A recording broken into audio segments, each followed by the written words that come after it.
The digital beep slices through my dreams like a razor. Beep, beep, beep. Access denied. My eyes snap open. The red numbers on my bedside clock read 8:15 a.m. Saturday morning in Austin, and the sun slants through my blinds in dusty stripes. Beep, beep, beep. Access denied. The sound comes again, electronic and sharp. My heart lurches from sleepy confusion to alert panic in the span of a single breath. Someone is at my door. Someone with the wrong code. What the hell? She changed the code. The voice belongs to Bryce, my younger brother. His words slice through the apartment door, vibrating with indignation. I sit up, sheets tangling around my legs. Last night, I deleted their access codes from my smart lock system.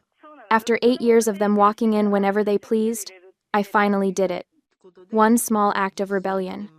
The pounding starts not knocking, but the full weight of a body slamming against wood. The door frame shudders. Emery, open this door.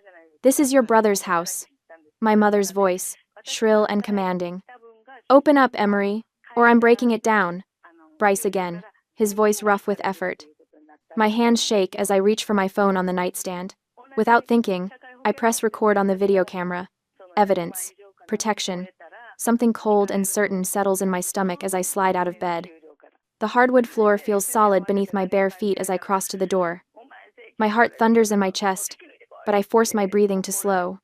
1, 2, 3. The chain slides into place before I unlock the deadbolt. I open the door just wide enough to show my face, holding my phone up where they can see I'm recording. Bryce stumbles back mid-lunge, his shoulder still angled for another blow. Behind him stands Patricia, my mother, immaculate at this ungodly hour in pressed slacks and a blouse the color of butter. She clutches a thick manila folder in her manicured hands. My father hovers by the elevator, looking everywhere but at me. What are you doing? My voice emerges as barely more than a whisper. Patricia scoffs, brushing imaginary lint from her sleeve. Stop this nonsense. We're here to get the house ready. Bryce needs you to sign these papers. She brandishes the folder like a weapon. I stare at the three of them, and suddenly, I'm back at last night's dinner. My father's birthday celebration at Carmela's, his favorite steakhouse. The moment plays in my head with crystal clarity. Patricia raised her wine glass, the chandelier light catching it and creating a subtle shimmer. And to Bryce, who's finally getting the asset he deserves to start his business. The table had gone quiet. I'd looked up from my barely touched fillet. What asset? My mother laughed, a cold, tinkling sound like breaking glass. The condo, silly. You're just crashing here. It's always been for Bryce. Everyone laughed. My Uncle Ted, my cousin Mallory, even my father, whose birthday we were celebrating. They all laughed while I sat there, blood draining from my face, fork suspended midair. The condo I'd bought 8 years ago. The condo where every mortgage payment had come from my bank account. The condo that was supposed to be temporary until I saved enough for New York, for the master's program I'd given up when Dad lost his job. Now they stand at my door, expecting me to hand over my home. No. The word falls from my lips, small but firm. Bryce's face contorts. What do you mean? No? Something shifts inside me. The tremor in my hands stills. The tightness in my chest loosens just enough to let me breathe. I straighten my spine and meet his gaze. I mean, no, you can't come in, and this is not Bryce's house. I push the door closed and turn around. My desk sits 10 feet away, bottom drawer slightly ajar from last night's frantic search. I grab the stack of papers I'd pulled out after the dinner after I realized what they were planning. When I face the door again, I hold them up. The deed, the mortgage statements, 8 years of payments from my account, all bearing one name, Emery Nash. This, I say, my voice shaking but clear, is my house. The shock on their faces would be comical if it weren't so terrible. My mother's perfectly lined lips part in outrage. Bryce's face flushes crimson. My father finally looks at me, his expression unreadable. For one suspended moment, we all stand frozen in tableau. Then I slam the door shut. The deadbolt slides home with a satisfying click, followed by the electronic lock's beep and announcement that I am safe. On the other side, the screaming begins. My mother's voice rises to a pitch I've never heard before. Bryce pounds on the door, each impact shaking the frame. My father's lower tones rumble between them, trying to quiet them down. I lean my back against the door, phone still recording as I slide to the floor.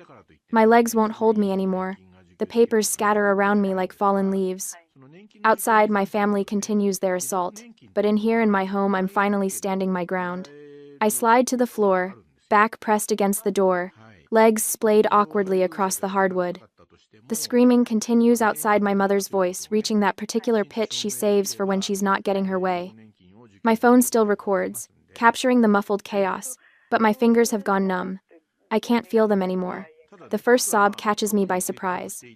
It punches up from somewhere deep in my stomach, clawing past my throat with such force my whole body jerks forward. Then another follows, and another.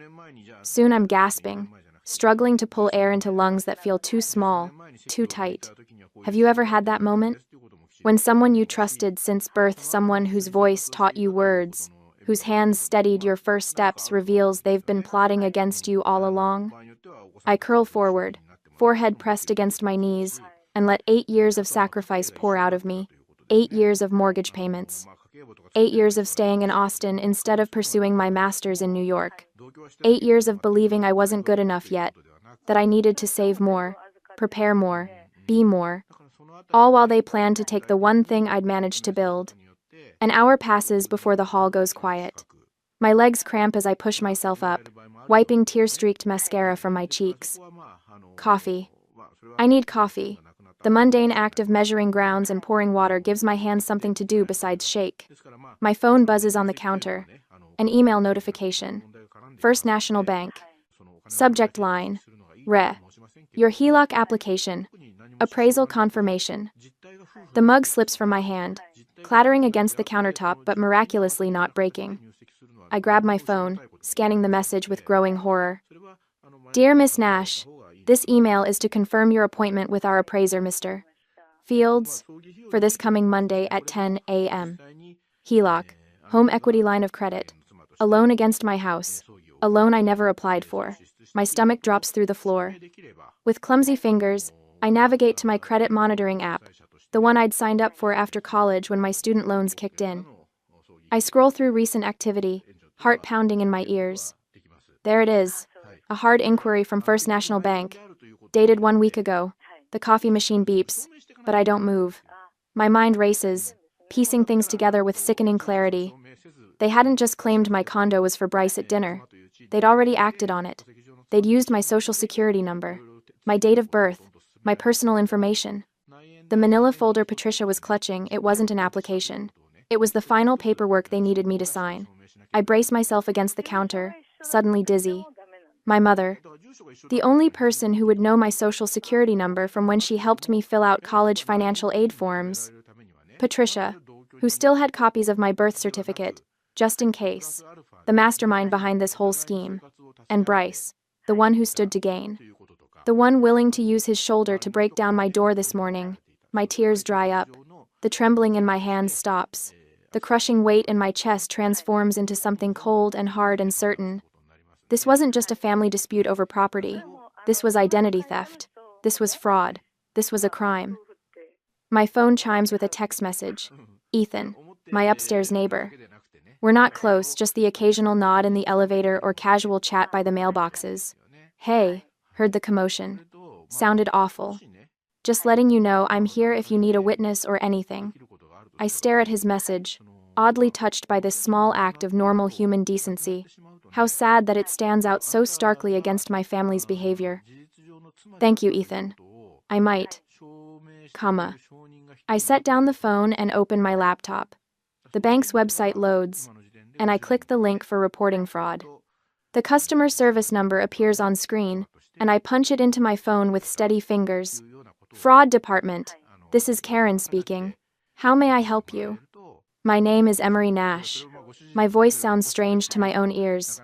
Flat, mechanical, like it belongs to someone else. I've just been notified of a HELOC application I did not make. You have an appraisal scheduled for Monday. I am reporting this as identity theft. Cancel the application. Cancel the appraisal. I'm so sorry to hear that, Miss Nash. Can you verify the last 4 digits of your social security number? I recite the numbers, then my birth date and address when prompted. The woman takes me through security questions. Mother's maiden name, first pet, elementary school.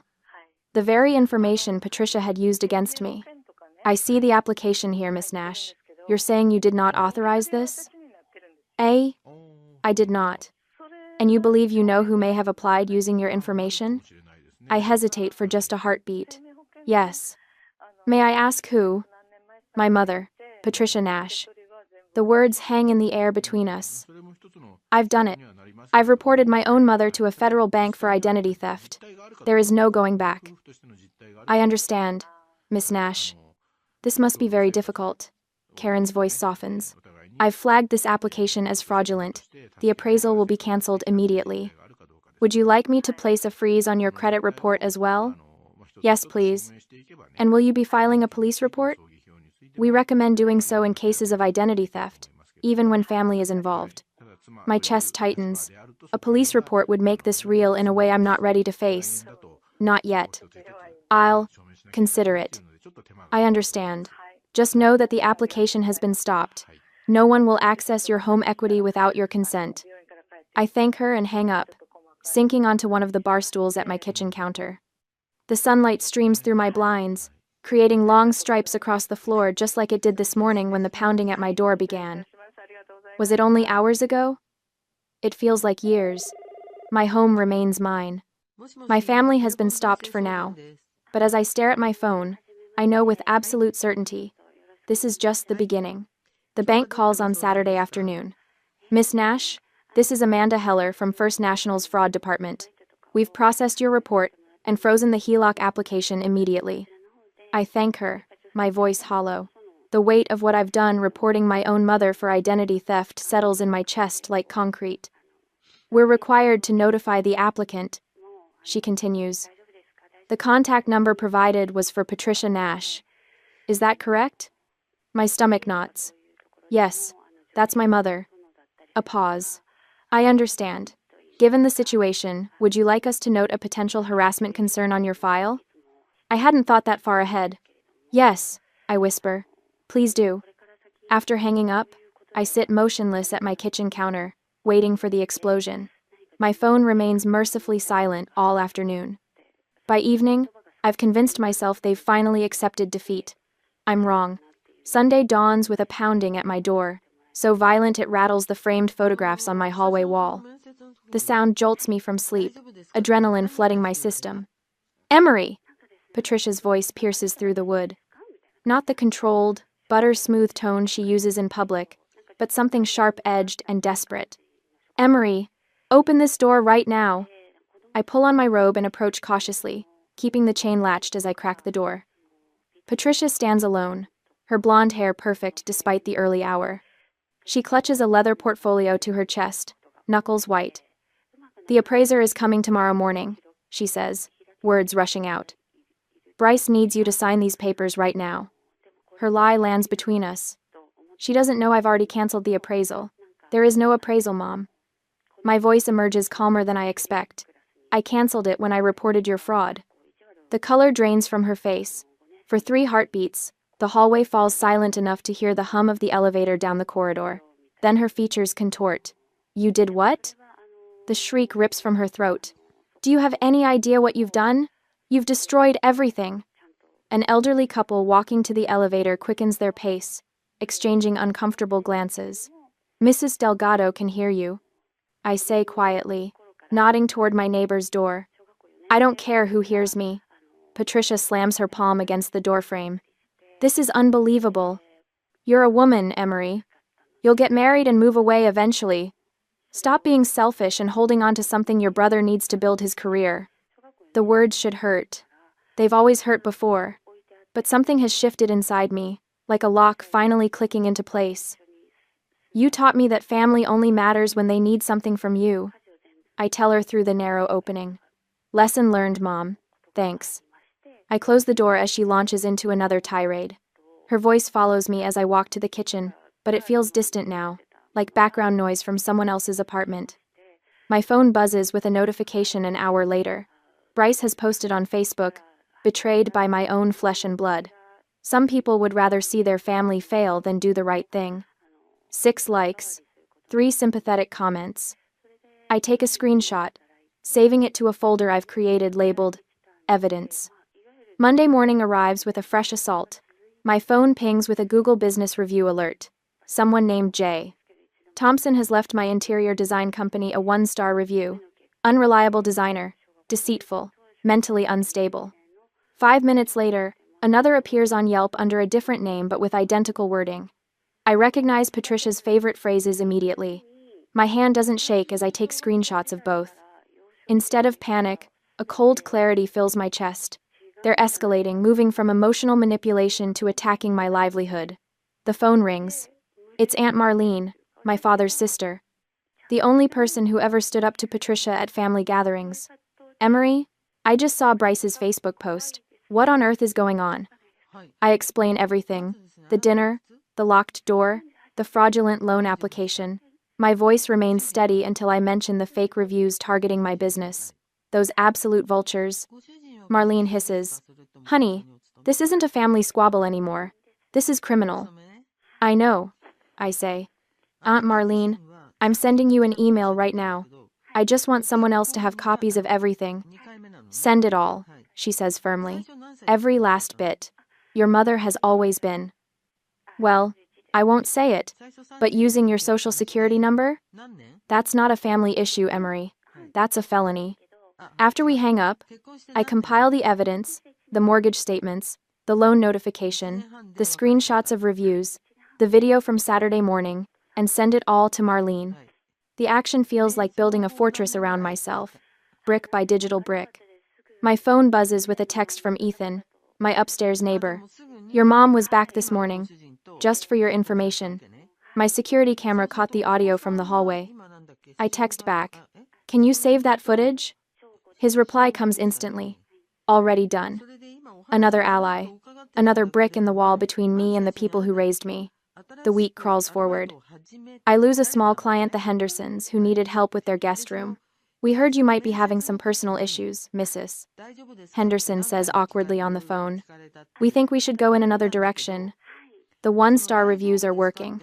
For the first time since Saturday, despair threatens to overwhelm my newfound resolve.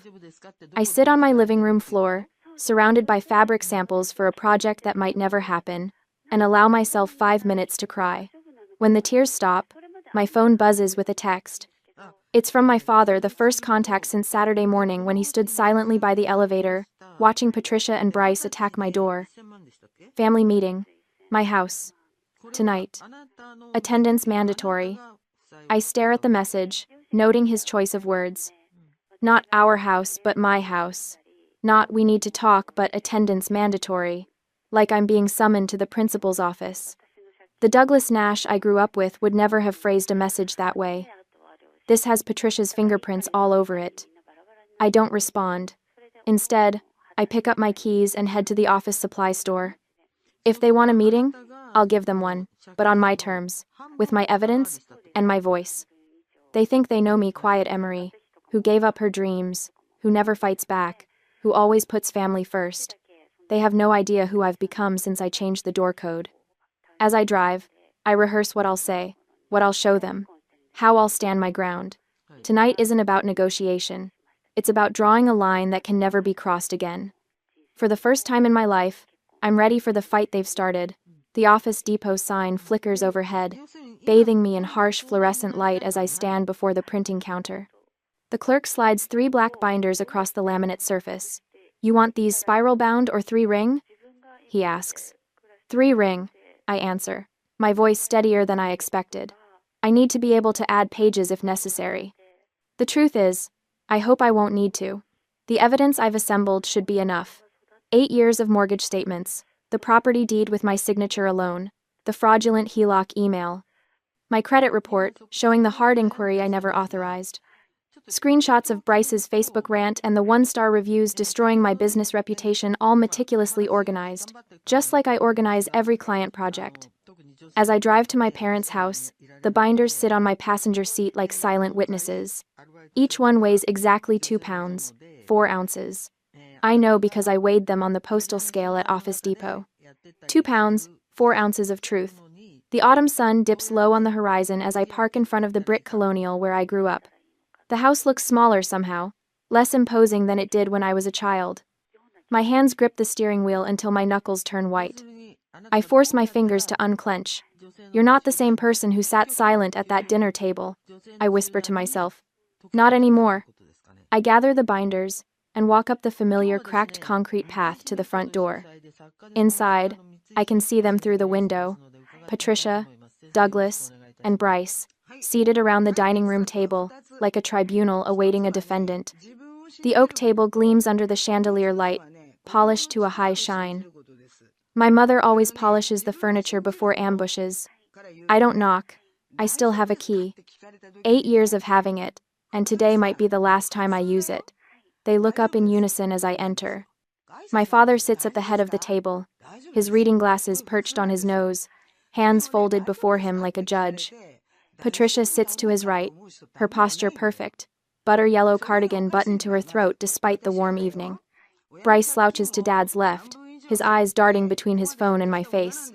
You're late, Patricia says. I check my watch. I'm actually 3 minutes early. We expected you to be at least 10 minutes early, she sniffs. That's how a respectful daughter behaves. I say nothing, just close the front door behind me. Douglas clears his throat and removes his glasses. Emery, this has gone too far, he says, his voice weighted with paternal authority. You're embarrassing this family. You canceled the loan. You upset your mother. We are here to fix this. He taps a stack of papers at his elbow. You will sign these papers, and we will forget this whole thing. The old Emery would have wilted under that tone, that stare. The old Emery would have signed anything to make the tension dissolve, to restore what passed for peace in this household. But the old Emery died when she heard her brother trying to break down her door. I walk to the table, my steps measured.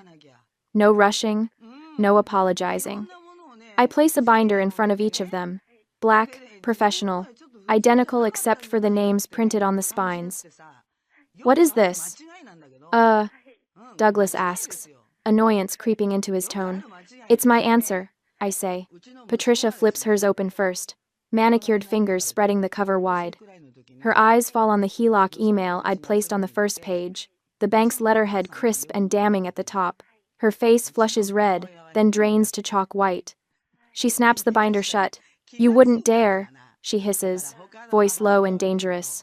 Bryce opens his more cautiously, like he's afraid it might explode. He turns to the section tabbed with his name and finds printouts of his own Facebook post about family betrayal, followed by the anonymous 1-star reviews that appeared on my business pages hours after. Reviews that use phrases he's fond of, mentally unstable and deceitful, in the exact order he tends to say them. He turns pale, Adam's apple bobbing as he swallows. Only Douglas actually reads. He starts with the property deed, his reading glasses sliding back onto his nose. His finger traces the signatures, only mine. Not his, not Patricia's. He flips to the 8 years of mortgage statements. Each one bears the same memo line in my handwriting, future fund payment. His eyebrows draw together as he turns to the credit report page showing the hard inquiry from First National Bank, dated exactly 1 week before my father's birthday dinner. What is this? He murmurs, more to himself than to me. That's evidence of identity theft.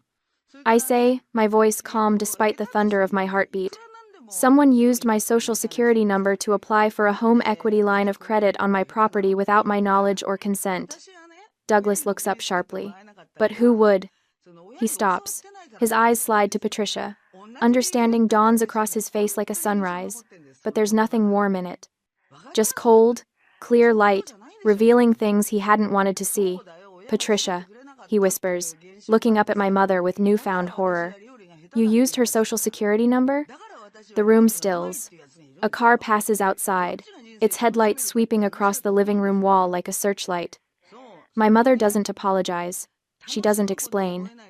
Instead, she bursts into tears, not soft, remorseful ones, but sharp, angry sobs that erupt from her throat like accusations.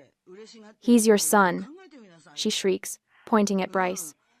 We're going to lose everything! The words echo in the silence that follows. My father stares at her, mouth slightly open. Bryce can't meet anyone's eyes. He hunches further in his chair, suddenly fascinated by the grain of the oak table. The united front they presented when I arrived has shattered. I watch as my father's shoulders slump, the weight of realization crushing the righteous anger he'd prepared. That's not true, I say, looking directly at my father. You're not going to lose anything, because you never put in a single dollar. I'm the one who lost. I lost my $20,000 future fund for New York. I lost my spot in the master's program. I lost 8 years of my life believing I wasn't good enough, all while I was paying your bills. Douglas flinches. The truth lands like a physical blow. I'm not here to negotiate, I continue. I'm here to inform you. Bryce shifts in his seat, mouth opening to interrupt. I silence him with a look. I stand taller, drawing strength from the cold clarity that has replaced my fear. The HELOC is dead. The bank has flagged your phone number. Aunt Marlene has a copy of this binder. So does my neighbor Ethan, who has video of you harassing me at my door. If one more one-star review appears, if any of you text me, email me, or come within 100 feet of my home, I'm filing a police report for identity theft and harassment.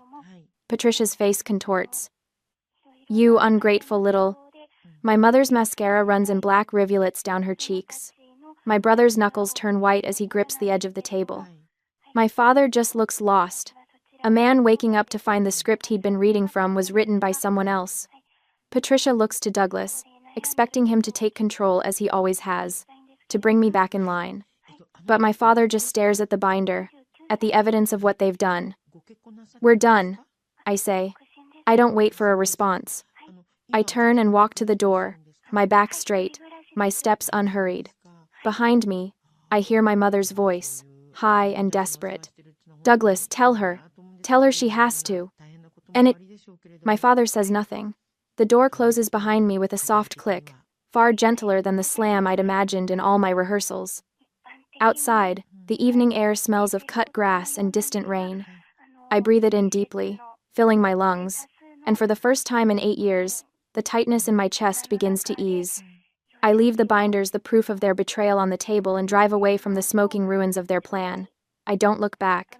3 months later, I'm sitting motionless at my desk. The only thing moving is the blinking cursor on the screen. My Google business page, the one I spent 8 years building, now displays a glaring, sickening number, 1.5 stars. A perfect nosedive, from 4.9 stars and 80 positive reviews down to this. I scroll. Unreliable, unprofessional, mentally unstable, cancelled at the last minute.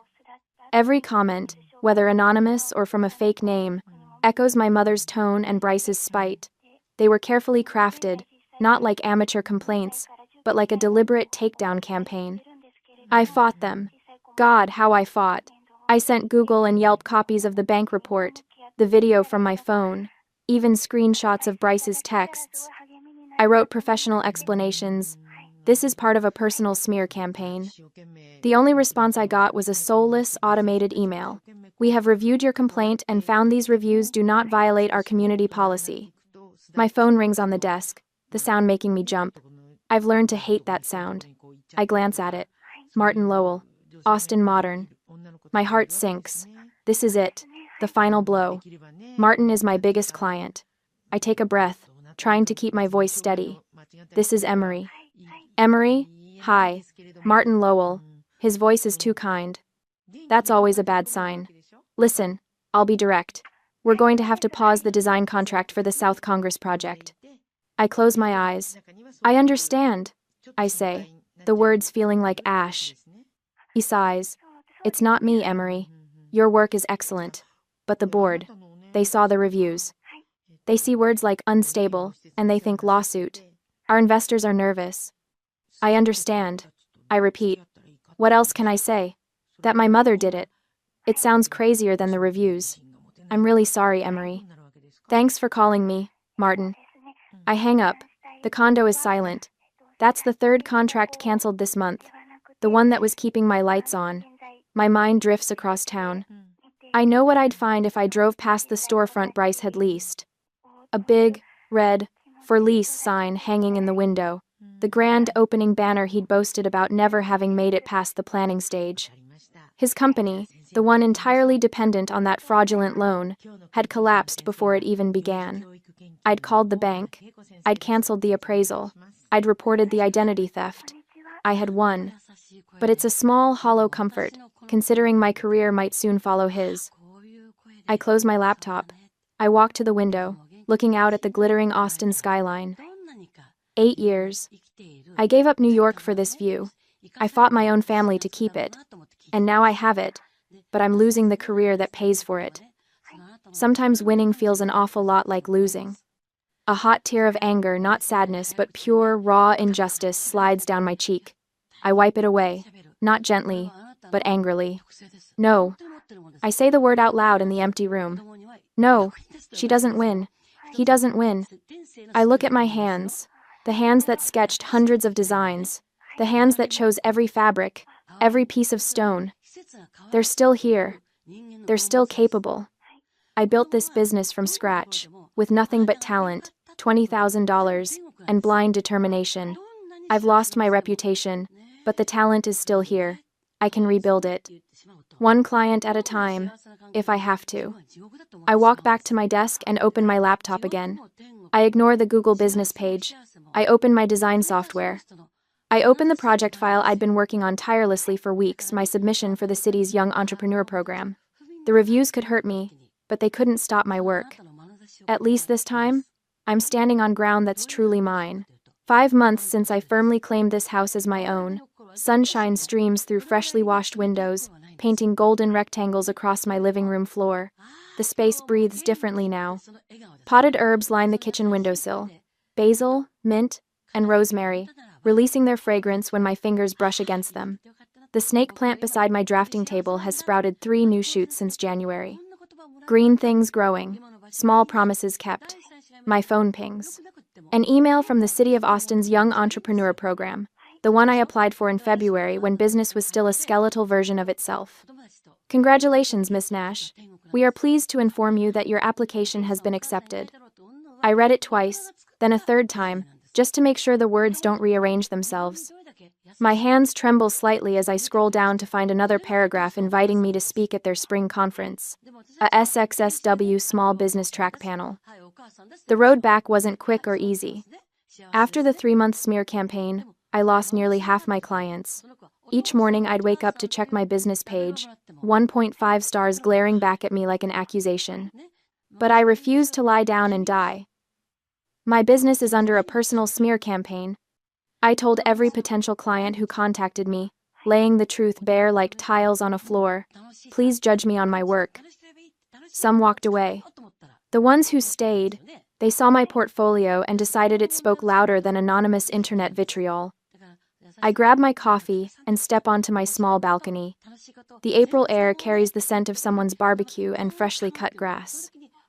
A cardinal lands on the railing, considers me with a sideways glance, then flits away toward the oak trees lining the property. The elevator dings down the hall. I turn and catch Ethan retrieving his mail from the cluster of boxes near the lobby entrance. He glances up, notices me, and pauses. Unlike 6 months ago, there's no nervous hesitation, no pity in his eyes. "Saw, you're speaking at the SXSW Small Business Track," he says, folding a magazine under his arm. "That's big time. Congrats, Emery." No lemon tarts as peace offerings. No awkward attempts at rescue. Just simple acknowledgement between neighbors. "Thanks," I say, meaning it. Later that week, I stand at the edge of the conference stage, waiting for my introduction. My heart hammers against my ribs, but it's the clean fear of anticipation, not the dirty panic of those Saturday mornings when pounding at my door sent me into spirals of dread. The moderator's voice rings out. "Please welcome Austin-based interior designer and entrepreneur, Emery Nash." I step into the spotlight, my burgundy blazer a splash of color against the stage backdrop. The microphone feels solid in my hand as I begin to speak.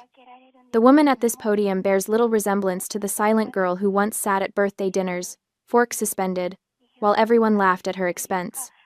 When I finish, the applause washes over me, warm and validating. I step down from the platform, scrolling through my notes when I spot them. 2 familiar figures standing near the exit. My parents look smaller somehow. Dad's shoulders slope beneath his sport coat. Mom's hair is different, less severe. They approach hesitantly, like people who've forgotten how to navigate familiar terrain. You did good, kid, Douglas says quietly, the nickname from my childhood landing awkwardly between us. Patricia's eyes search mine. Really search. Instead of just skimming past to find what she wants. Can we start over? Her voice lacks its usual cutting edge. Something shifts inside me. Not forgiveness exactly, but perhaps the soil where it might eventually grow. Maybe. I tell them, my voice steady, when starting over isn't just about you losing control of me. I smile politely, turn, and walk away to join a group of my peers who are waving me over to their table. Behind me, my parents stand alone. Freedom isn't when they stop pulling you down. It's when you stop letting them.